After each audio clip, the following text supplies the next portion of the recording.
سنے حدیث نا، اللہ نے آیت نازل کی یعلم خائنۃ الاعین وما تخفی الصدور.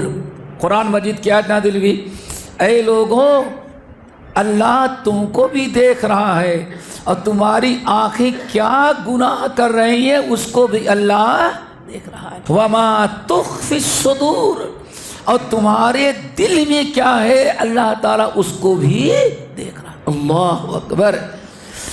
یہ ہے میرے بھائی تقویٰ کا معنی کہ ہر وقت انسان ان یذکر فلا ینسیٰ. دوسرا رکن ہے ہمیشہ اللہ کو یاد رکھے، کبھی اللہ کو بھلائے نہیں. کیا مطلب؟ خلوت میں ہو، جلوت میں ہو، مسجد میں ہو، گھر میں ہو، بازار میں ہو، کہیں بھی ہو، آپ یہ خیال رکھیں کہ ہم یہاں کچھ بھی کریں گے اللہ ہم کو دیکھ رہا ہے. اللہ کو یاد رکھیں.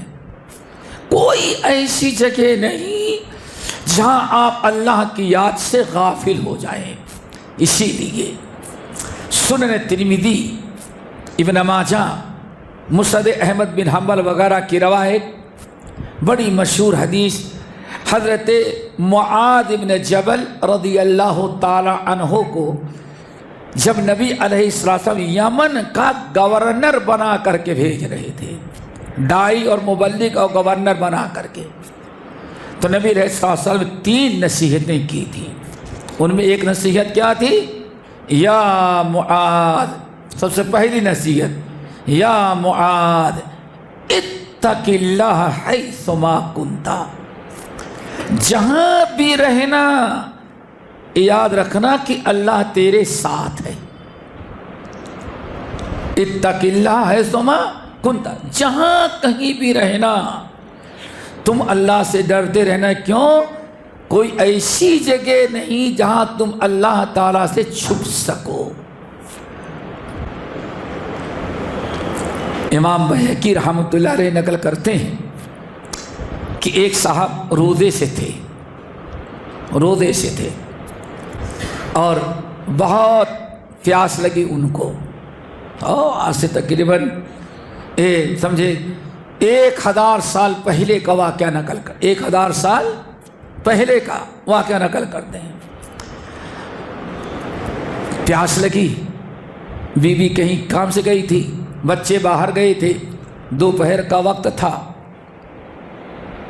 کہتے ہیں سوچے کہ بعد میں قضا کر لیں گے، دروازہ اندر سے لاک کر لیا تاکہ کوئی آ نہ سکے، نہ بیوی آ سکے نہ بچے. اور جب اطمینان ہو گیا کوئی نہیں دیکھ رہا ہے تو گلاس میں پانی لیا. جب یہ سوچا کوئی نہیں دیکھ رہا ہے تو پانی پینے لگے. تو کہتے ہیں ہم نے سنا کوئی شخص، فرشتہ ہو، جن ہو یا کوئی اور ہو، اللہ تعالیٰ کسی کو بھی نصیحت کر سکتا ہے. جیسی انہوں نے اندر سے لاک کیا، پانی اٹھایا، منہ تک لے گئے اور کہا کہ اب کوئی نہیں دے سکتا. کیوں؟ دروازہ کھٹکھٹائے گا تو پانی پی کر کے منہ پوچھ کر کے گلاس رکھ دیں گے، کوئی پتہ نہیں چلا. آواز آئی الا یعلم من خلق وہو اللطیف الخبیر. اللہ کے بندے اندر سے لاک لگا لیا، بیوی نہیں آ سکتی، بچے نہیں آ سکتے، کیمرہ بھی نہیں لگا ہوا ہے، لیکن جس کے لیے تو روزہ رکھ رہا ہے تو نافرمانی ماں بیوی کی نہیں، بچے کی نہیں، رب کی نافرمانی کر رہا ہے. تو کیا اللہ سے بھی چھپنے کا کوئی راستہ ہے تیرے پاس؟ اللہ اکبر. روزہ دار کہتا ہے بس یہاں تک گیا تھا، لیکن جب یہ آیت سنی، صورت ملک کی کوئی آیت تلاوت کر رہا ہے، الا یعلم، یہ کیا یہ سمجھتا اس کا وہ علم نہیں ہے کہ کوئی نہیں دیکھ رہا ہے، لیکن جس کے لیے روزہ رکھا اللہ تو اس کو دیکھ رہا ہے. بس رکھ دیا، آمنا وصدقنا. میرے بھائی دنیا میں کوئی انسان کہیں بھی رہے اگر وہ یہ سوچ لے کہ اللہ ہم کو دیکھ رہا ہے، اللہ ہمارے ساتھ ہے، تو سب سے بڑا ایمان یہ ہے، سب سے بڑا ایمان یہ ہے. اسے اللہ رسول سے پوچھا کہ یا رسول اللہ سب سے افضل ایمان، سب سے بڑا مومن کون ہے؟ آنے فرمایا ان من افضل ایمان المرء ان یعلم ان اللہ معه حیث ما کان، سب سے بڑا ایمان والا وہ ہے جو اس بات کا ہر وقت خیال رکھتا ہے کہیں بھی رہے کسی حالت میں اللہ ہم کو دیکھ رہا ہے۔ دعا کرو یہ چیز پیدا ہو جائے۔ ان یذکر فلا ینسیٰ، کبھی کسی موقع پر اللہ کو بھلایا نہ جائے، اللہ کو نظر انداز نہ کیا جائے۔ کیوں؟ جو اللہ کو بھولتا ہے اللہ اس کو بھی ولا نسوا اللہ فانساہم، یہ لوگ جب اللہ کو بھول گئے تو اللہ نے ان کو بھی بھلا دیا۔ دعا کرو اللہ تعالی ہمارے اندر ایک خوبی پیدا کر دے۔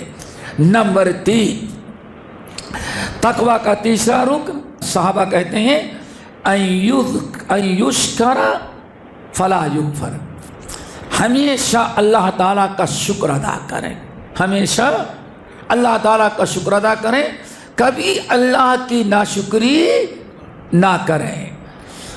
ناشکری بہت بڑا گناہ ہے، اسی لیے کہا جاتا ہے پورے دین اسلام کا دار و مدار 2 چیزوں پر ہے، آدھا ایمان صبر ہے اور آدھا ایمان شکر ہے۔ کیا مطلب؟ اللہ تعالیٰ نے آپ کو صحت دیا، تندرستی دیا، ایمان دیا، توحید دیا، اتباع سنت کی توفیق نصیب دی، اولاد، ساری نعمتوں سے اللہ نے نوازا۔ ہر وقت آپ کو اللہ تعالیٰ کا شکر ادا کرنا ہے۔ یہ سب سے بڑا شکر کا طریقہ ہے کہ نماز، کیا؟ نماز کی پابندی۔ کیوں دوستو؟ نبی علیہ السلام سے کہا گیا یا رسول اللہ آپ اتنا تہجد کی نماز اتنی لمبی کیوں پڑھتے؟ آپ کے قدموں میں سوجن آ جاتی، ورم آ جاتا ہے، خون بہنے لگتا ہے، آپ کو کیا ضرورت ہے اتنا عبادت کرنے کی؟ آپ کے سارے گناہ بخشائے ہیں۔ تو آپ نے کیا ارشاد فرمایا؟ سب سے بڑا کرم میرے اوپر کیا کہ میرے اگلے پچھلے گناہ بھی معاف کر دیا، تو افلا اکون عبدا شکورا، کیا سب سے زیادہ عبادت کر کے ہم اپنے رب کا شکر ادا نہ کریں؟ دوستو دعا کرو ان یشکر، اللہ تعالیٰ کا تقوی کا ایک بڑا حصہ یہ ہے کہ اللہ تعالیٰ کی نعمتوں پر شکر کریں، ناشکری نہ کریں۔ ناشکری کفر کا ہے، ناشکری ایسا گناہ ہے جس کو اللہ رب العالمین کفر سے تعبیر کیا ہے۔ فاذکرونی اذکرکم واشکروا لی ولا تکفرون، شکر ادا کرو کفر نہ کرو، سمجھ گئے نا؟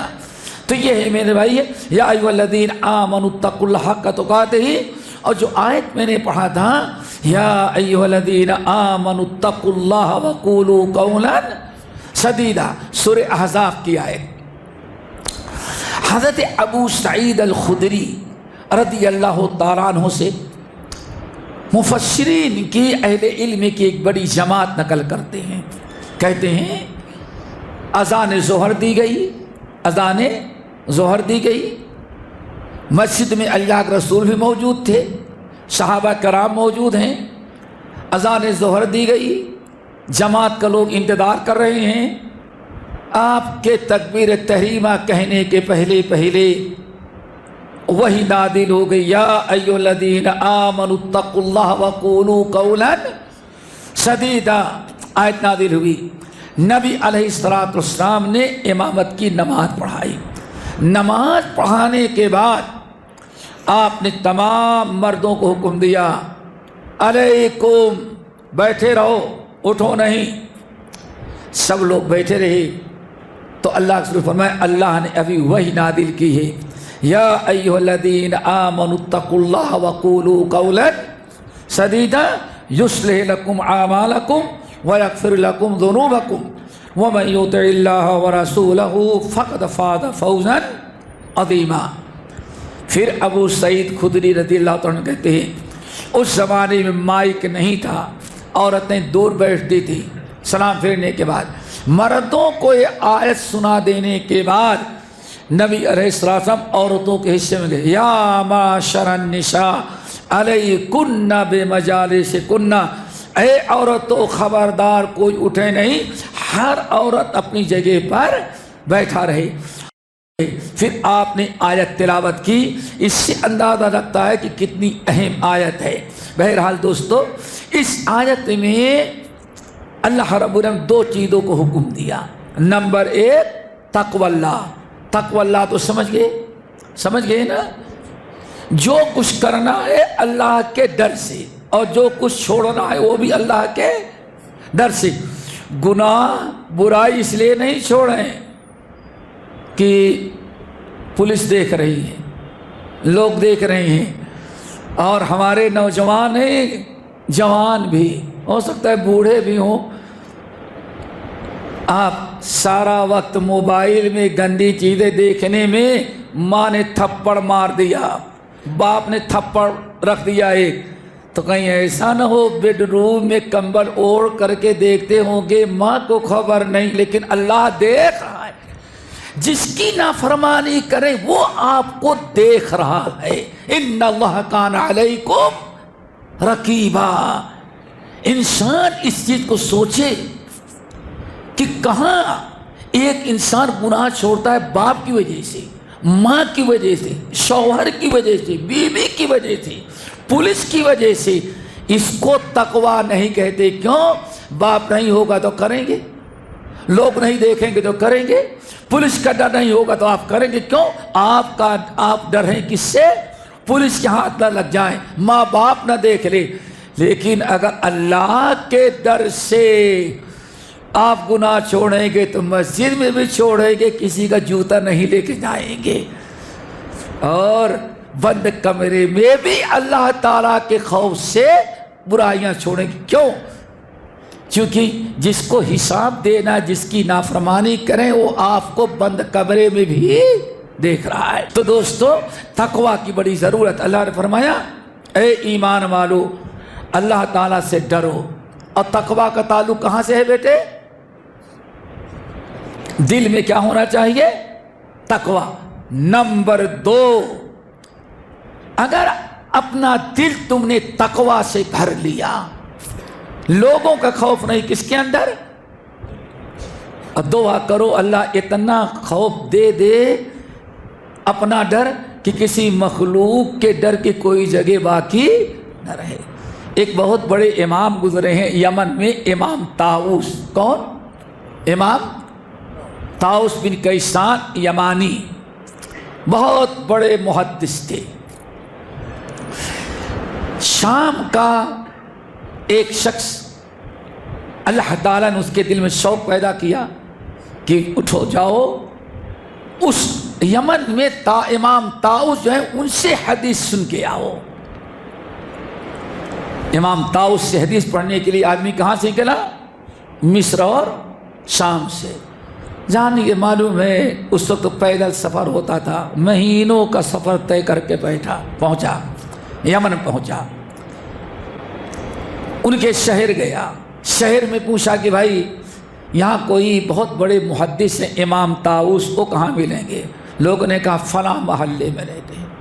فلاں محلے میں گئے بیچارے، بھائی آپ کے ہاں کوئی طاؤس، امام طاؤس بہت بڑے محدث ہیں؟ تو لوگوں نے کہا ہاں فلاں گلی میں جاؤ۔ گلی میں پہنچے بیچارے، مہینوں کا سفر طے کر کے، کہاں سے؟ شام سے یمن پہنچے۔ گلی میں پہنچے، گلی والوں سے پوچھتے ہیں بھائی یہاں کوئی امام طاؤس ہیں؟ لوگوں نے کہا کہ وہ فلاں دروازہ ان کا ہے۔ اللہ اکبر! امام طاؤس کو ڈھونڈتے ہوئے وہ شامی آدمی گیا، دروازہ، اس زمانے میں بل نہیں ہوتا تھا، کیا کرتے تھے؟ دروازہ پیٹا تو کہتے ہیں ایک شخص نکلا، آنکھیں اندر چلی گئی تھیں، اور اتنا وہ بوڑھا ہو گیا تھا کہ چمڑے جو ہیں وہ ہاتھ کے لٹک رہے تھے۔ میں نے کہا اتنا بوڑھا ہے تو اس کی آواز کیا نکلتی ہوگی؟ تو میں نے کہا کہ آپ امام طاؤس ہیں؟ کہا نہیں نہیں میں ان کا بیٹا ہوں۔ کون ہے؟ کہا میں نے پورا سفر برباد کر دیا، بیٹا ہی صلاح عمر کو پہنچ گیا ہے تو اب باپ کس کام کا ہوگا؟ کہا میں ان کا بیٹا ہوں۔ اب وہ بیچارے بڑے پریشان یار، کہا کہ ہم سے ملنا ہے کہ نہیں، امام طاؤس سے ملنا تھا۔ تو اب اندر داخل ہونے سے منع کر رہا ہے۔ وہ سوچا جب بیٹا اتنا بوڑھا ہے تو باپ اور سٹیا گیا ہوگا، نہ کان سے سنتا ہو نہ دماغ کام کرتا ہوگا، اس لیے وہ ریورس ہونے لگا۔ کہا کیا ہوا کیا ہوا؟ کہا نہیں بس، کہا نہیں کچھ تو، کہا مہینے بھر کا سفر طے کر کے آیا کہ امام طاؤس سے حدیث حاصل کریں گے، لیکن آپ کی حالت دیکھ کر کے واپس جا رہا ہوں۔ کیوں؟ جب آپ اس حالت میں ہے تو والد کا دماغ کیا کرتا وہ بھی اور سٹیا گئے ہوں گے۔ کہا نہیں آپ اندر آئیں، ہمارے والد عالم ہے، ان العالم لا یخرف، عالم ربانی کبھی سٹیاتا نہیں، مرتے دم تک اس کا دماغ صحیح رہتا، کام کرتا ہے۔ اللہ اکبر۔ کہا کہ میں اندر گیا تو دیکھا بڑے حضرت بیٹھے ہوئے ہیں، بالکل ٹھیک ٹھاک، بوڑھے تو بہت ہیں لیکن دماغ بالکل صاف۔ تو میں نے کہا کہ حضرت میں آپ سے حدیث پڑھنے کے لیے آیا ہوں، تکلیف نہیں دوں گا، چند حدیثیں ہم کو یا 2-4 دن پڑھا دیں۔ تو امام طاؤس نے کہا ٹھیک ہے، بتاؤ تم کو 2-4-10 دن حدیثیں پڑھا دوں، یا کہ تمہیں 3 قرآن، تورات، انجیل اور زبور اور قرآن، اور اگر کہو تو ان 4 آسمانی کتابوں کا خلاصہ تمہیں بتا دوں۔ آئی بات سمجھ میں؟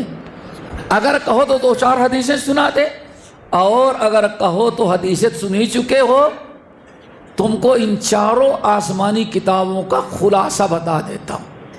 کہا بس وہ 4 آسمانی کتابوں کا خلاصہ بتا دے، حدیث تو اوروں سے مل جائے گی، لیکن آج پہلی مرتبہ 4 آسمانی کتابوں کا خلاصہ آپ پیش کر دیں۔ تو کہا کہ ٹھیک ہے، نوٹ کرو۔ نمبر 1، خف اللہ، اپنے دل میں اتنا زیادہ اللہ کا تقویٰ رکھو کہ کسی اور سے ڈرنے کی کوئی جگہ دل میں باقی نہ رہ جائے۔ اللہ اکبر۔ دعا کرو اللہ تعالیٰ ایسا ڈر دے۔ کیا؟ دل میں اللہ کا اتنا ڈر ہو کہ کسی مخلوق کے ڈر کی کوئی جگہ باقی نہ۔ نمبر 2، جو اپنے لیے پسند کرتے ہو ہمیشہ وہی اپنے تمام مسلمان بھائیوں کے لیے پسند کرنا۔ آگئی بات سمجھ میں؟ لا یؤمن احدکم حتی یحب لأخیہ ما یحب لنفسہ، تم میں سے کوئی آدمی مومن نہیں ہو سکتا جب تک اتنا دل اس کا وسیع نہ ہو کہ جو اپنے لیے خیر کی چیزیں پسند کرتا وہی اپنے تمام مسلمان۔ دعا کرو اللہ عطا کر دے۔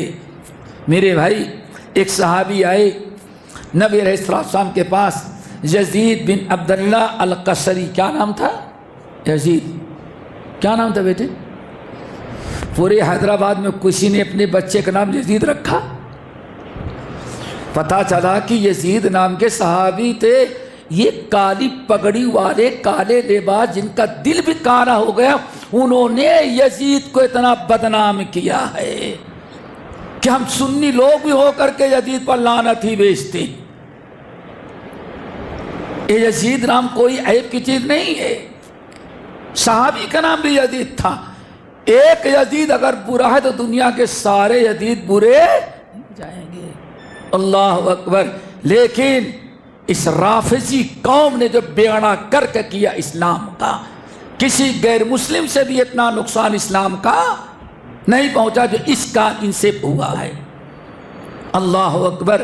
بہرحال یزید بن عبداللہ الکسری آئے، کلمہ پڑھے، مسلمان ہو گئے۔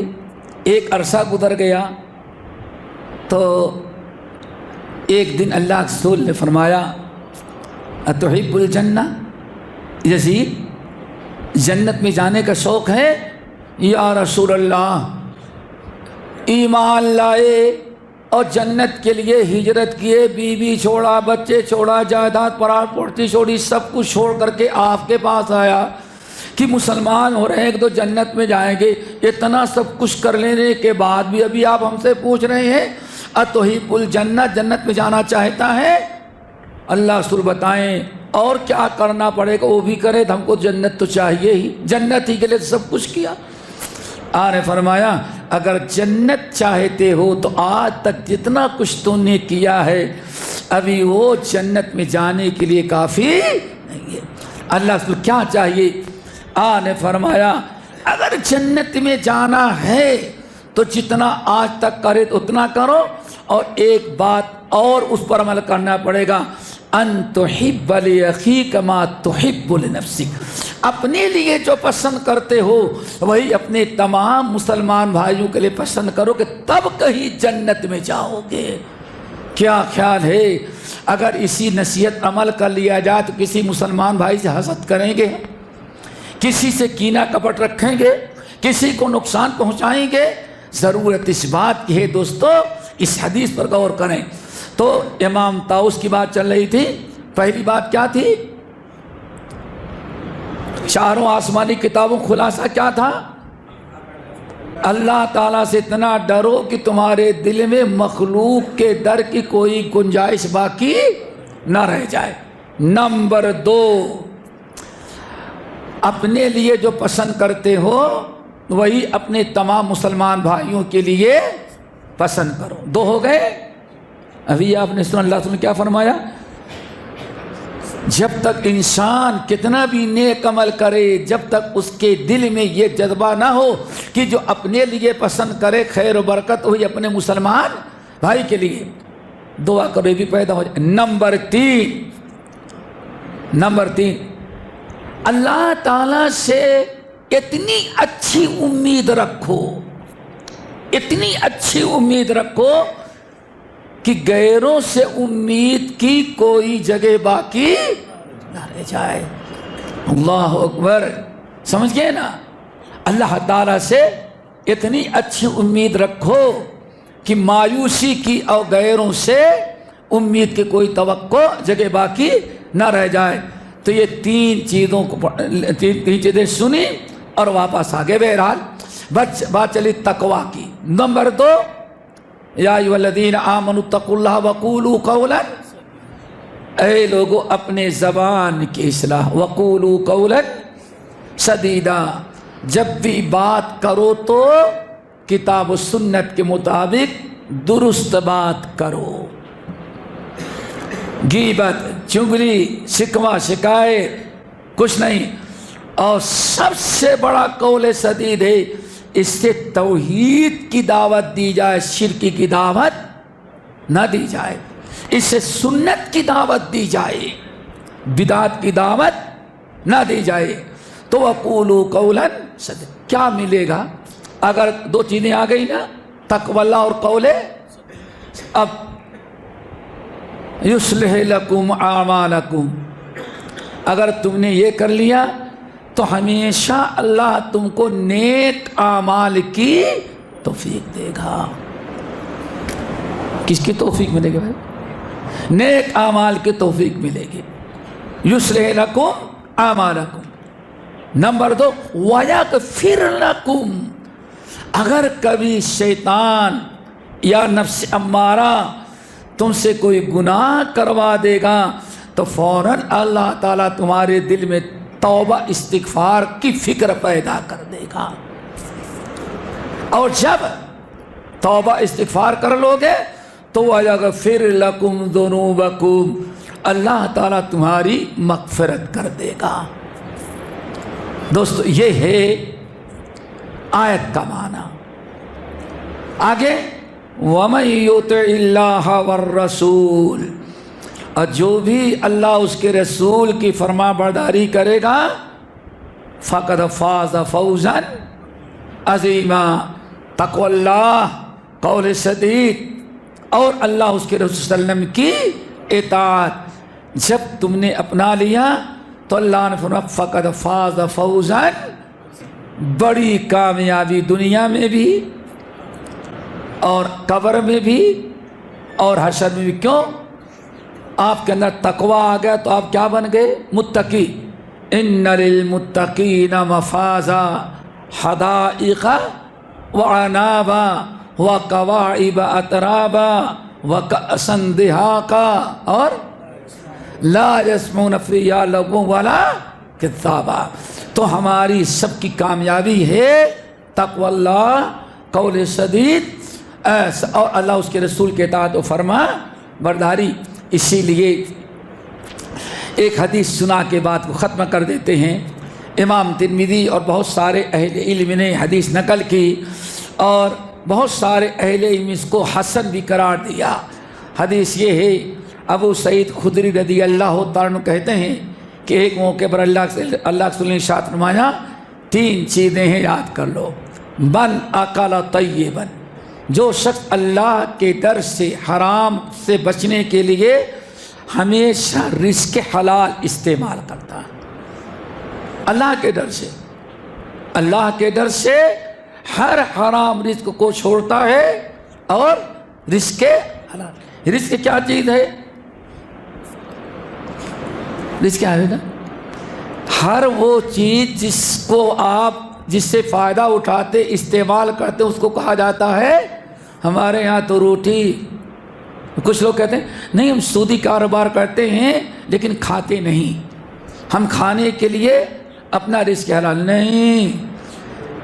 ہر وہ چیز جو آپ استعمال کرتے ہیں وہ نعمت، ہر وہ چیز اس کو کیا کہا جاتا ہے؟ رزق. بلکہ عربی میں آپ کے یہاں بچہ پیدا ہو تو اس کو بھی کہتے ہیں اس کو رزق ملا ہے. کیا کہتے ہیں؟ یہ ہے میرے. اس لیے عرب میں بہت سارے لوگ اپنے بچے کا نام مرزوق رکھتے ہیں. کیا؟ یہ رب کا دیا ہوا ہے. تو ہر وہ چیز میرے بھائیوں جو آپ استعمال کرتے ہیں اس کا نام کیا ہے؟ رزق. کھائیں. آپ کی گاڑی اگر حرام کی ہے تو رزق، آپ کی سواری کیا ہے؟ وہ رزق. من اکل طیبا، جس شخص نے اپنا رزق پاکیزہ حلال کیا، ہو گئی. نمبر 2 وعمل فی سنت، وعمل فی سنت، اپنے زندگی کے سارے اعمال سنت کے دائرے میں کرتا ہے. دعا کرو توفیق نصیب ہو جائے. کیا مطلب ہے تھے؟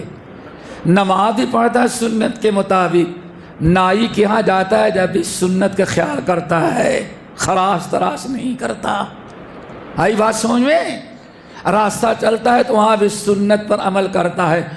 اور جب شادی حالوں میں جاتا ہے تو وہاں بھی باپ دادا کا رسم و رواج نہیں بلکہ سنت کا خیال. وعمل فی سنت، اٹھتے بیٹھتے چلتے پھرتے زندگی کے سارے معاملات سنت کے مطابق ہوتا ہے. ہر لحظہ ہے مومن کی نئی آن نئی شان، گفتار میں کردار میں اللہ کی برہان. تو دوستو وعمل فی سنت، انسان کا اٹھنا بیٹھنا چلنا پھرنا کھانا پینا لین دین خوشی کمی ہر معاملے میں سنت رسول اپناتا ہے. دعا کرو نماز کے علاوہ بھی ہمیں سنتوں پر عمل کرنے کی تو وعمل فی سنت. نمبر 3 وَأَمِنَ النَّاسَ بَوَائِقَ، اپنے ہاتھ اپنے زبان سے اپنے تمام بھائیوں کو محفوظ رکھتا ہے، کسی کو ایذا نہیں پہنچاتا. ہو گئے 3 جو رزق حلال استعمال کرتا ہے. نمبر 2 سنت کے مطابق زندگی گزارتا ہے.